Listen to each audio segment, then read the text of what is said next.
je te retrouve à Shanghai, chargée comme une mule, comme tu peux le voir, après un vol de 12 heures depuis Auckland. Là, il est 6 heures du mat. Il va falloir qu'on tienne toute la journée. On va essayer de rejoindre le centre-ville. Tu as 3 moyens. Tu as le métro, le taxi et le train Maglev. C'est le train inconnu qui t'emmène jusqu'au centre-ville en 6-7 minutes. Et malheureusement, du coup, il est trop tôt parce qu'il commence à 7 heures. On va prendre le métro. Pour payer, il faut des applications spécifiques, donc tu as Alipay, WeChat. Quand on essayait de scanner le code, tu avais un message comme quoi on était une menace pour la sécurité. On a dû se connecter à la Wi-Fi de l'aéroport et là c'est passé. Et du coup on a mis une demi-heure à trouver cette idée-là.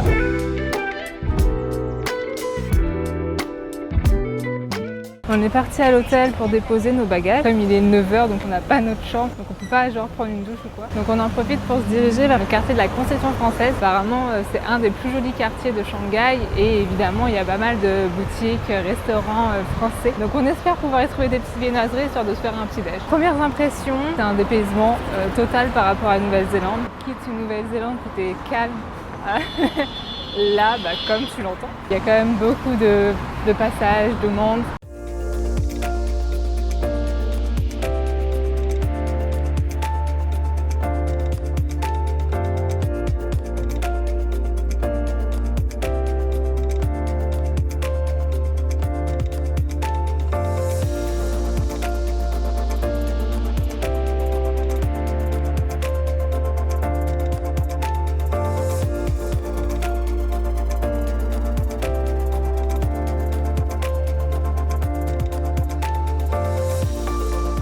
Je suis rouge parce qu'il fait une chaleur étouffante, je pense qu'il fait genre 30 degrés. Là on est arrivé dans le quartier Xintiandi, c'est un centre commercial bien ouvert. Les magasins en fait sont dans des boutiques vraiment très mignonnes, genre un peu en pierre et tout. En vrai ça donne vraiment très envie. On va s'y balader un peu et faire peut-être un petit peu de shopping.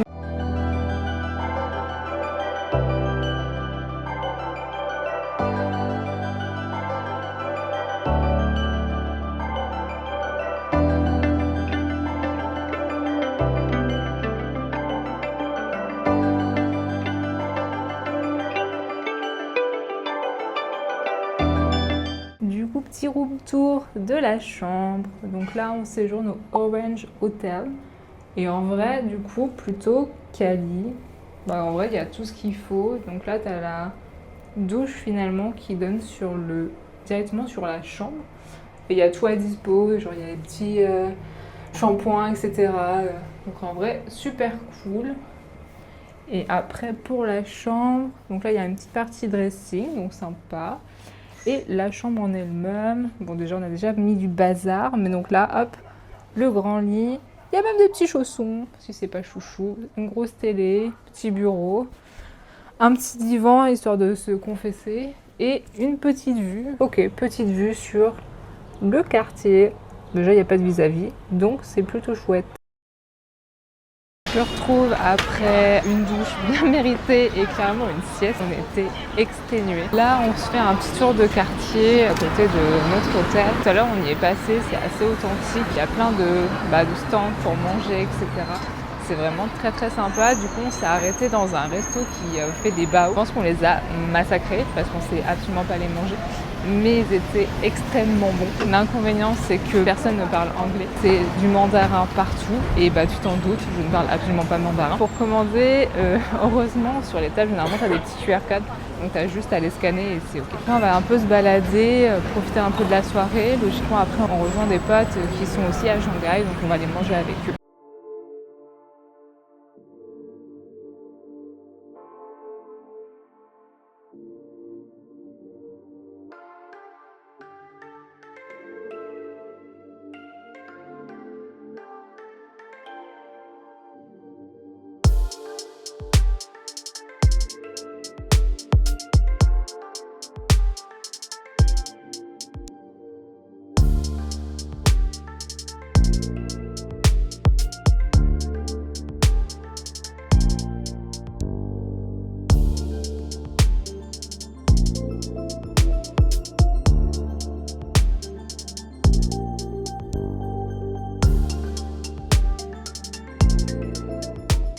De retour à l'hôtel après cette très très longue journée. J'ai vraiment l'impression d'avoir vécu 3 journées en une. Vraiment les 23 heures, je n'en peux plus. Je pense que ça se voit à ma tête. Pour un peu faire un retour sur les premières impressions de Shanghai, j'aime beaucoup la vibe. On est passé finalement de tout au rien en termes de population où en Nouvelle-Zélande, tu croisais peu de personnes, à Shanghai où là littéralement il y a du monde partout. Néanmoins, je trouve que finalement, effectivement tu ressens qu'il y a du monde, etc. Mais ça va. En vrai, là, je trouve qu'en termes de bruit ou quoi, c'est pas si bruyant que ça. Dès qu'on est sorti du métro pour rejoindre l'hôtel, on est sorti sur un gros carrefour et étonnamment, il y avait plein de scooters, plein de voitures, plein de bus, mais il y avait très peu de bruit parce que tout est électrique en fait.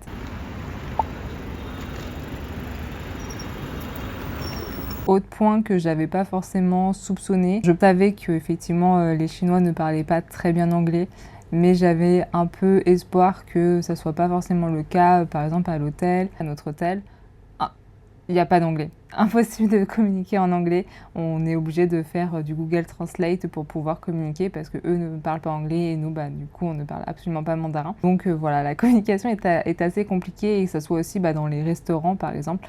Si tu veux commander quelque chose, et c'est absolument pas possible en anglais. Du coup, l'élément indispensable, vraiment, c'est les applications WeChat et Alipay. Généralement, quand tu vas dans les restos, tu as un QR code en fait sur les tables où tu peux commander directement via ces applications et te faire servir. Donc tu payes, tu te fais servir et tu n'as pas forcément besoin de demander ce que tu veux, sachant qu'en plus sur ces applications, tu peux totalement tout traduire. Donc c'est vraiment un indispensable à avoir en Chine. Demain, le plan c'est d'aller un peu plus explorer Shanghai parce que finalement aujourd'hui on a vu une toute petite partie et en plus on était un peu fatigué, donc c'est un peu difficile de pouvoir vraiment profiter de tous les environnements. Du coup, n'hésite pas à t'abonner pour voir la suite de ce vlog que je sortirai du coup dans une prochaine vidéo. Allez, la bise!